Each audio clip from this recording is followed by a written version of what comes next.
বলো যে, আব্বা তুই কখন আসছিস আব্বা? ওই 15 মাসের বাচ্চা বলেছে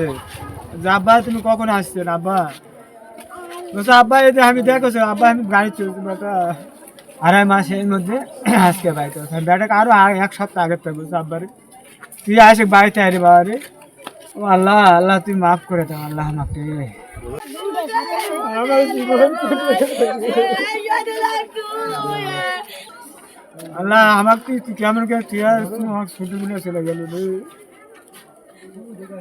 2.5 মাস থেকে বেটা দেওয়া ওখানে আছে আল্লাহর কাছে নামাজ পড়ি আর আল্লাহর কাছে দোয়া করি বাবা এলাকায় ঈদ পড়ার আসবে বাবা বুলাই সেই জন্য অ্যাক্সিডেন্ট হয় গাড়িতে আবার রোডের বোঝাই আছে ওই রোডের বোঝাইয়ের জন্য মানুষ বেশি করলে চাকারা বসে পড়ে গেছে যার ভাইস্তা মারা গেছে মেলা গুনে মানুষ আমাকে দেশে ওই টাকা গরিব মানুষ বেশি টাকা লাগবে না বাজার থাকতে ঈদ সিজন লয় ঈদ সিজন বলে তো মানুষ টাকাটা না সরবরাহ করছে না টাকা তো নাই ব্যাকে কে জানো যে টাকা তোর আসমান মরে যাবো কি বুঝলেন ভাই অনলি যেটাই চাই 3 নম্বর ওয়ার্ডের রাজনবাটি গ্রামের চাষা ভাস্তা সহ